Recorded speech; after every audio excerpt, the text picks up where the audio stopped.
नैनों से झरता वात्सल्य, मुख पर मधुर मुस्कान। आप ममतामयी माँ दादी जी, आप तो गुणों की खान, आप तो गुणों की खान। ओम शांति।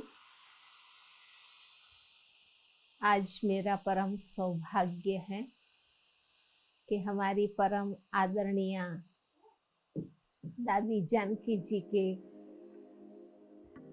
अंग संग सेवा कारोबार में रहने का अनुभव आपके सामने मुझे शेयर करना है। विद्यालय के जो फाउंडर टीम है उसमें से एक अनन्य रत्ना आदरणीय दादी जानकी जी हैं। शुरू से ही आपका यज्ञ में विशेष रोल रहा। भक्ति में भी आपकी भगवान से बहुत लगन थी, जो दादी समय प्रति समय हम सबको बताती रहती थी कि कैसे भक्ति में भगवान से उनका बहुत प्यार रहा, बहुत खोज रही और उनके बहुत सारे प्रयास भी रहे। उस भक्ति का फल जब उन्हें मिला तो उनकी लगन ईश्वर के प्रति दोगुना हो गई। भल दादी जी ज्यादा पढ़ी नहीं थी, लेकिन उनका व्यक्तित्व बौद्धिक था। स्कूल कॉलेज में न पढ़ने के बावजूद भी दादी जी बहुत विवेक संगत तरीके से सोचती थी, चिंतन करती थी। यही कारण है दादी जी को बाबा से वरदान मिल गया। दादी जब यज्ञ में आए तो बाबा ने उनको और माताओं के संग रखा। दादी जी को ये था कि मुझे मम्मा के साथ और दादियों के साथ रहने का मौका मिले, ताकि उनकी तरह मैं भी ज्ञान के सुंदर गहराई में जा सकूं और उस पर सीख सकूं। लेकिन बाबा तो उनकी क्वालिटी जानते थे, तो बाबा ने उसको और सब माताओं के साथ रखा और बाबा ने कहा कि तुम इन माताओं को रोज ज्ञान की कोई ना कोई क्लास कराओ। तो नेचुरली दादी को रोज दादी चिंतन करती थी, मंथन करती थी। जो मुरली बाबा चलाते थे उसकी गहराई में जाती थी और रोज माताओं को क्लास कराती थी। तो इस प्रकार ज्ञान की गहराई में जाना और बहुत अच्छी तरह से चिंतन करके आपस में बांटना, ये दादी का रोज का अभ्यास हो गया। वो अपना चिंतन भी शेयर करना चाहती थी और सबकी बुद्धि भी चलवानी चाहती थी कि हमारा जीवन तो ज्ञान और योग के लिए है, कारोबार तो सदा ही है और वो तो चलती रहेगी। तो इससे हमें बहुत फ़ायदा मिलता था, क्योंकि आपस में जब मिलकर बैठते हैं तो हर एक की बुद्धि का हमें लाभ मिलता है ना। जो जिस बात को महत्वपूर्ण समझते हैं तो वो उनकी गहराई में जाते हैं और उनके लिए स्ट्रेस करते हैं कि वे आप इसको ज़रूर धारण करो, समझो या समझाओ। तो एक तो दादी जी की पढ़ाई में बहुत रुचि और ज्ञान की गहराई में जाना और ज्ञान रत्नों को बांटना, ये विशेषता मैंने कदम कदम पर देखी। पर्सनली दादी हमें बहुत ही अप्रिशिएट करती। जो भी आत्मा जिस कार्य के लिए निमित्त बनती तो दादी उसकी महिमा गाती थी, अप्रिशिएशन करती थी और उनका उमंग उत्साह बढ़ाती थी। तो मुझे, चूँकि मैं ज्ञान सरोवर में उस समय थी और विदेश के भाई बहनों का सीज़न में 4 मास वहाँ रहना होता था, तो नेचुरली दादी जी भी काफ़ी टाइम ज्ञान सरोवर में देती थी। हम ज्ञान सरोवर निवासी भाई बहनों को भी दादी भूलती नहीं थी। भल दादी विदेश की सेवा के निमित्त थी। इतने 1200 विदेशी भाई बहनें ज्ञान सरोवर कैंपस में रहते थे, पांडव भवन में रहते थे, और नेचुरली दादी ही विदेश सेवा के लिए शुरू से जिम्मेवार बनी। तो उन सब से मिलना, उनका कॉन्टिनेंट वाइज सब बातें ध्यान में देना, ये सब कुछ दादी करती थी। परंतु साथ साथ हम ज्ञान सरोवर निवासी भाई बहनों की भी दादी पालना करते, और इतने 1200 विदेशी भाई बहनें प्लस 300 ज्ञान सरोवर निवासी सेवाधारी भाई बहनें पर दादी इतनी अपनी विल पावर के कारण उनकी बॉडी में इतनी ताकत रखती थी कि वो सबको अपने हाथों से टोली खिलाते थे।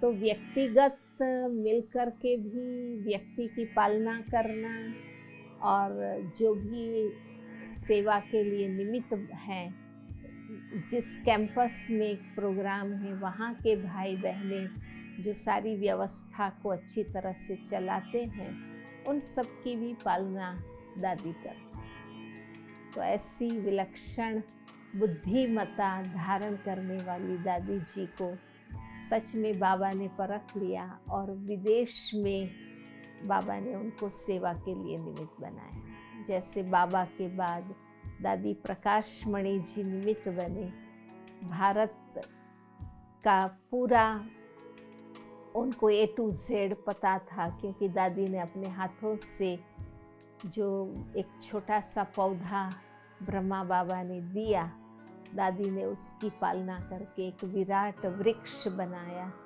और दादी के होते होते ही 8000 से अधिक सेवा केंद्र खुले।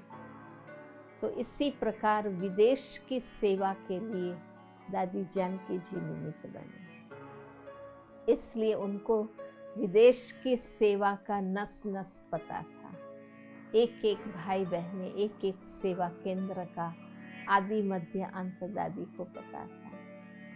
तो विदेश के भाई बहनें वैसे भी बौद्धिक होते हैं, वो सिर्फ भावनात्मक बातों में नहीं मानते, परंतु लॉजिकल बातों में मानते हैं।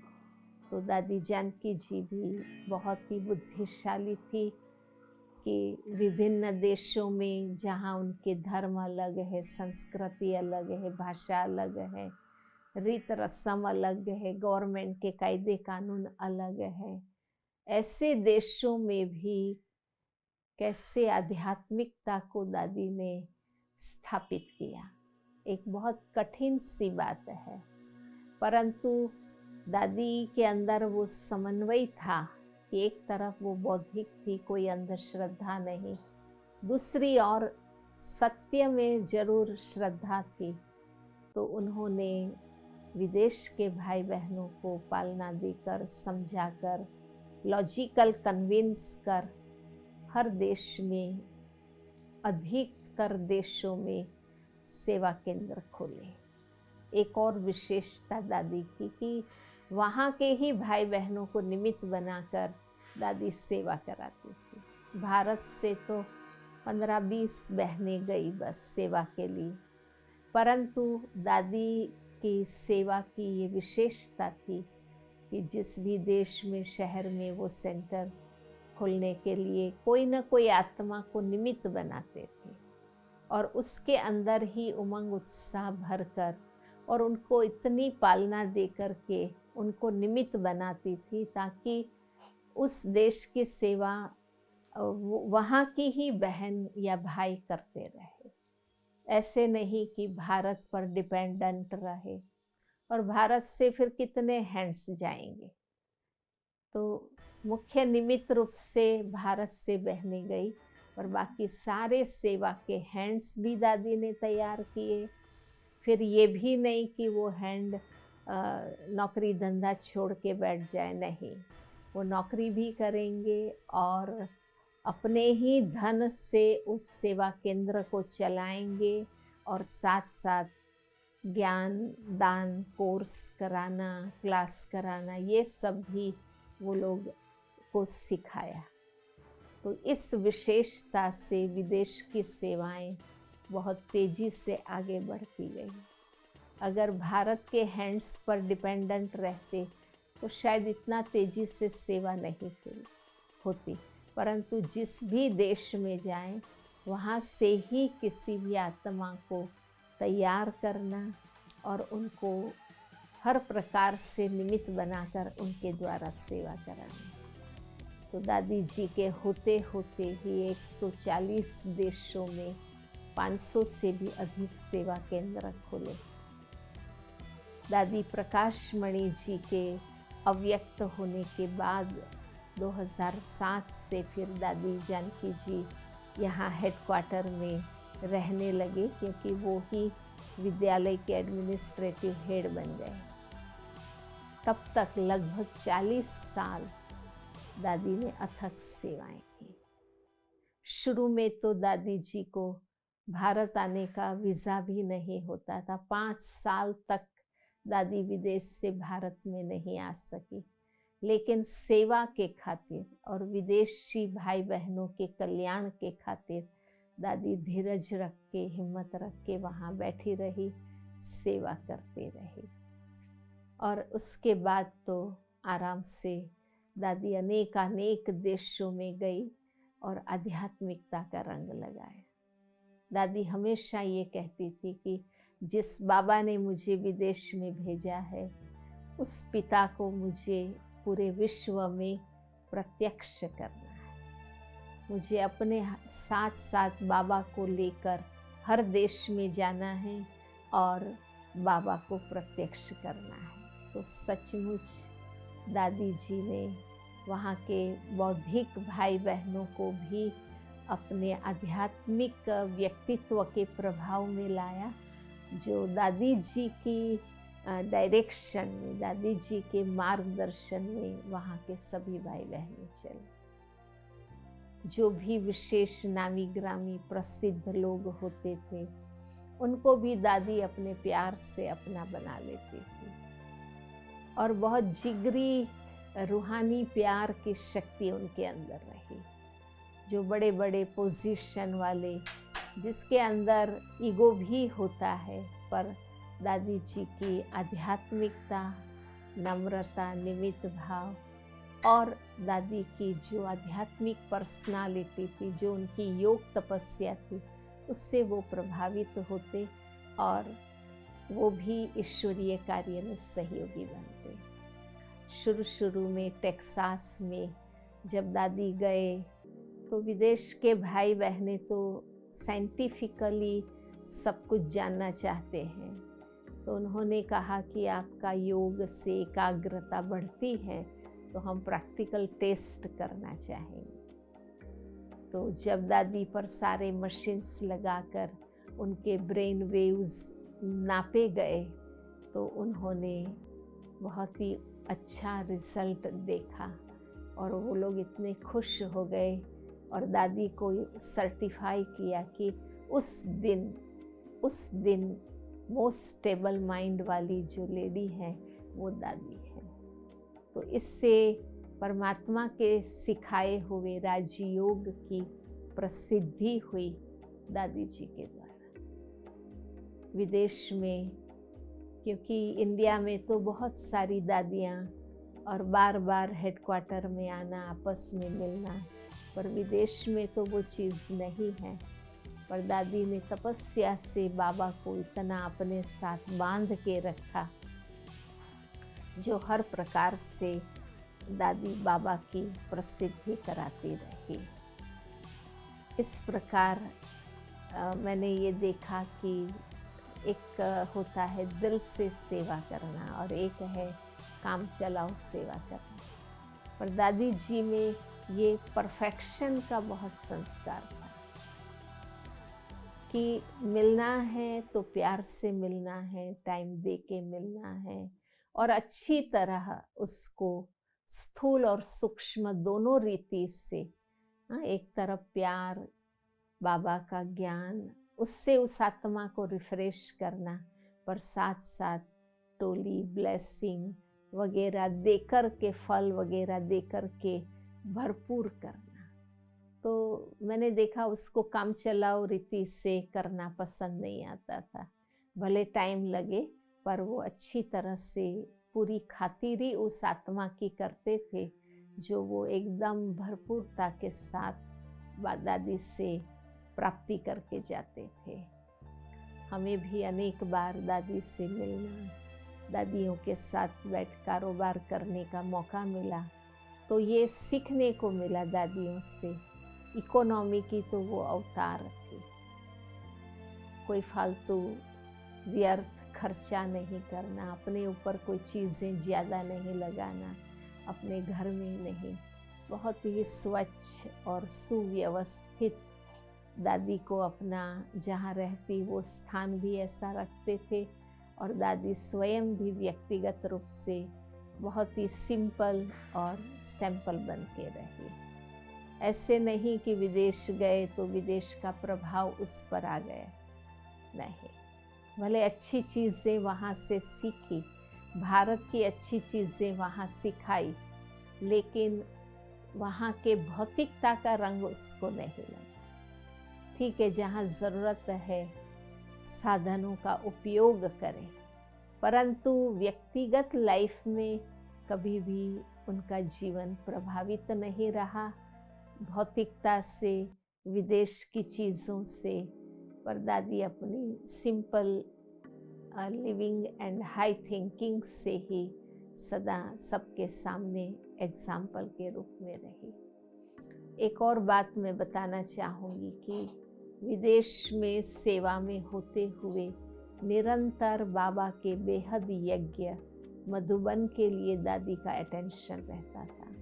जहाँ तक मुझे पता है, दादी के जो भी संपर्क में भाई बहनें होते थे वो अपना काफ़ी कुछ ईश्वरीय कार्य में सफल करना चाहते, लगाना चाहते। तो दादी ने कभी ये नहीं कहा कि भाई मैं लंदन में जहाँ रहती हूँ वहाँ आप करो, नहीं। सदा दादी का ये लक्ष्य रहा, ये लगन रही कि मधुबन बेहद का घर है, वहाँ बेहद की सेवाएं हैं, वहाँ बेहद के खर्चे हैं, तो उन सब का धन साधन जो है वो मधुबन में सफल कराते थे। तो बहुत ही पक्का फाउंडेशन आध्यात्मिकता का रहा दादी का। यही कारण है कि विश्व भर में परमात्मा के सत्य ज्ञान को फैलाने में दादी जी निमित्त बने, है ना। ये जो महिमा है वो दादी जी पर जाती है। और अपने साथियों को, दादी तो स्वयं त्याग तपस्या सेवा में एक्यूरेट रही। कितनी आयु तक मैं समझती हूँ कि 96-98 तक दादी जी अमृत वेला आकर सबको योग कराती थी। उन्होंने तो जीवन भर तपस्या की, अपने कमरे में भी उनकी दिनचर्या एक्यूरेट चलती थी, परंतु सबके अंदर उमंग उत्साह आवे और सब फिर से रिफ्रेश हो जाएं, उसके लिए दादी बड़ी आयु में भी भाई बहनों को साथ देती थी। तो इस प्रकार से आध्यात्मिक अपने साथियों को भी अपने जैसा आध्यात्मिक करें। नहीं तो वो तो युवा थे, विदेश में थे, कोई चीज़ की कमी नहीं थी, परंतु नहीं, दादी ने अपने जैसा त्यागी तपस्वी सबको बनाया। तो हमें देखने को मिलता था कि दादी ने आप समान कितने लीडर्स तैयार किए। आज उनके पीछे हर कॉन्टिनेंट की जो हमारी बड़ी बहनें हैं बिल्कुल दादियों की तरह ही अपना कारोबार चलाती हैं। दादी जी को नर्सिंग में भी बहुत इंटरेस्ट था, क्योंकि यज्ञ के शुरुआत में बाबा ने उनको सभी पेशेंट्स की केयर करने की सेवा दी थी। तो वो फाउंडेशन इतना पक्का रहा और बाबा ने ये सेवा दी, ये महत्व इतना समझा कि दादी ने आगे चलकर जो विद्यालय के द्वारा और हॉस्पिटल्स खोले गए, दादी ने बहुत दिल खोल के उन सब में मदद की। दादी के नाम से दादी जानकी फाउंडेशन भी बनाया गया, जो विदेश से भारत में और मुख्यालय में खुली हुई ग्लोबल हॉस्पिटल में कैसे हर प्रकार से मदद करना। तो एक होता है कि व्यक्ति किसी ने काम सौंपा और वो कर लेती हैं, पर एक है कि बाबा ने मुझे दिया है और महत्व समझकर उसको एक वरदान के रूप में जीवन में समझना और वो शक्ति डेवलप करना, ये दादी जी की विशेषता थी। लास्ट तक उनकी जो इच्छा थी कि मैं अंत तक सेवा करती रहूं, तो लास्ट के मैंने देखे 5-7 वर्ष तो दादी ने धूम मचा दी। भारत के ऑलमोस्ट हर सब जोन में दादी जी का जाना हुआ, तो भारतवासियों की भी बहुत सेवा की। दादी का जाना माना बस उमंग उत्साह की लहर आ जाना और भाई बहनों को बहुत ही रिफ्रेश करना। तो ये भी दादी जी ने बहुत भारत की भी सेवा की। ऐसे तो दादी अनेक विशेषताओं की खान, अनेक प्रकार की यादगार दादी जी ने बनाई सबके दिल में। आज हम सब दादी जानकी जी को बहुत प्यार और आदर से याद करते हैं और उनकी विशेषताओं को अपने जीवन में धारण करके कैसे हम आगे चलें, क्योंकि दादी टाइम की बहुत वैल्यू रखती। टाइम जरा भी वेस्ट नहीं करना, तो एक्यूरेट टाइम से आती थी जाती थी, और अपन फ्री है तो अपने आप को कैसे अच्छे कार्यों में एंगेज कर देना, ये भी उनकी विशेषता थी। तो ये सारी बातें हम भी अपने जीवन में धारण करें और हम भी अपना समय श्वास संकल्प सफल करें, और जैसे दादी ने बाबा को विश्व में प्रसिद्ध किया, हम भी इस यज्ञ का नाम रोशन करें। दादी जानकी जी को बहुत ही आदर और भाव के साथ मेरी दिल की श्रद्धांजलि है, और उनके नक्शे कदम हम आगे बढ़ते हुए बाबा का कार्य संपन्न करेंगे। ओम शांति। मांगने पर जहाँ हर मन्नत पूरी होती है, माँ के पैरों में ही तो वो जन्नत होती है, वो जन्नत होती है। लव और लॉ का आपने रखा अनोखा बैलेंस, ज्ञान और योग के शस्त्रों से किया आपने माया को चैलेंज। किसी ने कहा ट्रेन प्लेन का भाड़ा बहुत बढ़ गया है। मैंने कहा कितना बढ़ा है? कहा मेरी कंपनी मुझे देती है। मैंने कहा मेरी भी कंपनी मुझे देती है। मैं कंपनी मुझे पता नहीं, आज दिन तक मुझे पता नहीं है। सारे विश्व की सेवा बाबा ने कराई है, पर मुझे पता नहीं है टिकट कैसे ली जाती है, फलाने देश से दूसरे देश में कैसे जाना होता है।